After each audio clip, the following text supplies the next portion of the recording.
If you're new to SEO and you've been told not to target difficult keywords, you've been severely misled. I think it's some of the worst advice out there, and what happens is one person says it that everyone listens to, and then all of their fans start regurgitating it to everyone.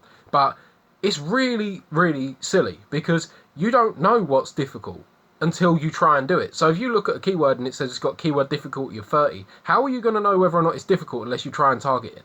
Like, this is actually illogical. These tools are supposed to be a guide, right? They're not supposed to be like, they're not like some magic Google number and Google says if your URL rating isn't over the keyword difficulty, then we're not showing you up on here. Like, the amount of times I've got pages to rank with a lower URL rating than the keyword difficulty is crazy. And here's the thing, right? And this is the reason why I feel quite passionate about this, is because I used to pay attention to that advice too, right? When I was younger with this, and I used to watch all the top guys and they'd all say the same thing, don't try and rank for anything competitive, just go after easy keywords, long tail keywords, you can rank for those, play it safe.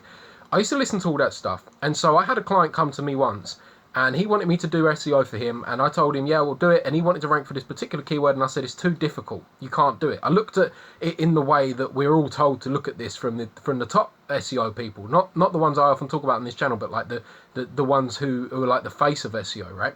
And I looked at it like that and I was like, right, this domain authority is too low, we're not going to be able to rank for that keyword. And I talked him out of it and I said, sorry, we can't, there's no way that we're going to be able to rank for this, your domain authority is too low.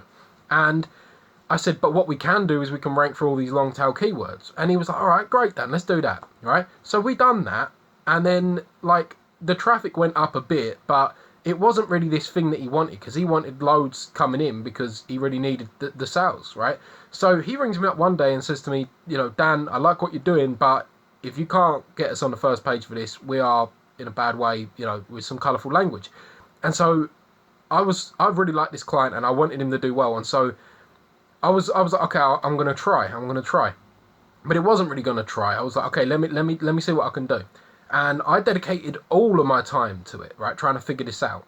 And the amount that made me grow, right, when I compare myself, me before trying to go after a difficult keyword, to me after that, right, and then even after that to now, is crazy. There's no, like, I wouldn't have been able to compete with myself at all. That playing it safe thing is one of the worst things you can do, because I learned how to rank for a difficult keyword as a result of that. So I ended up learning so much more about on-site SEO and on-page SEO. And it's very easy to think that because you've watched like a couple of videos online about on-page SEO and it seems simple that you know everything, but really there's so much more to this that you get into when you start looking at tools like Quora and Page Optimizer Pro, where there's like this whole nother level of on-site SEO that the top guys like Carl Roof are doing. And when you start learning from them, all of a sudden it's like, okay, hang on a minute. So all of the people who follow the standard advice are literally just going down this route, right? They're going, that keyword's too difficult, I can't rank for that, so they're not trying, right? And then and then those people as well are going, okay, so I want to rank for a keyword difficulty, URL rating, I've got to get my domain authority and URL rating up. So they go ahead and start building a bunch of backlinks, and they don't focus on the on-site SEO, which is one of the, I think is probably more important than domain rating, for the most part. With if you have some level of domain rating, you'll be okay. If it's a brand new website with nothing, then you're going to struggle. But that on-site stuff is really overlooked. And so the point I'm getting at here is this, right? If you don't try to rank for difficult keywords and you only try and rank for keywords that you're currently comfortable ranking for, you're never going to get any better. So it's terrible advice. You need to basically just stick at it, because the excuse that people give, or the excuse that's been given, is that if you try to rank for a difficult keyword and you can't rank for it, you've wasted your time. So what they're really saying is if you try to do something and it's not easy and you give up, then you've wasted your time. But that's the case with anything. If you try to rank for an easy keyword and you don't rank for it and you give up, then you've wasted your time. It's always going to be a waste of time if you give up. All you need to do is find a keyword that's actually worth ranking for, and then figure out what it's going to take. And then you've got to do a little bit more than that. And then it's usually like an ongoing process of doing more and more and more. And then you've got to try and keep it there. And so you'll have to keep doing more stuff. But there are so many things you can do that most SEOs don't even know. And this is why I say do it. But if you're serious about SEO as a career, do it. Because there's a bunch of things that no SEO talks about that people like me have learned because out of the desperation of trying to rank for these keywords and literally getting nowhere for weeks and weeks and weeks, and then sticking to it and dedicating so much that you've got to get results, and then you figure this stuff out. So a good example is using branded search and combining that with a keyword by running advertisements in physical papers. So you could have a giveaway, like if you was selling washing machines or something, you could have a giveaway, and your company is called Suffolk Domestic Company. You could have a giveaway in a newspaper, some sort of trade magazine, maybe, I don't know, I've never done this, but maybe like Which or so, it's just somewhere, I don't know, some sort of trade magazine. And you could have a giveaway and you could say, your call to action to enter the giveaway could be search, I forgot the name of the company I just made up, something domestics, washing machine, giveaway to enter.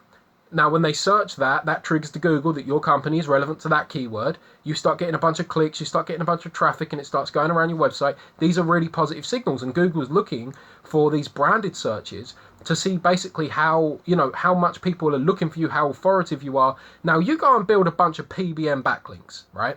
And they drive zero traffic to your website, and they're just websites that sit dormant and they point to your site, and Ahrefs or Moz or one of these tools picks up those links and says, right, your domain authority or your URL rating is faulty because you got these links, right? Do you really think Google cares about these links that much? Or do you think Google cares about the fact that your company is getting like 100, 200 searches a day for your branded keyword, so like your company name? What do you think makes more sense if you think about it? Like, I know there's a lot of stuff in SEO that like we look into too much and think that Google are smarter than they are, but they can easily see what your branded search is. And if you're getting a load of branded searches, it's so much easier to rank for a keyword. So you can manipulate this by forcing people to search. The other thing you can do, and again, this is outside of what typical SEOs do, but this is what happens when you try and rank for keywords that you don't think you could rank for with your current knowledge level, is you can actually go ahead and run YouTube adverts. So have YouTube adverts and say search on top marketing and get access to this free course, whatever it is.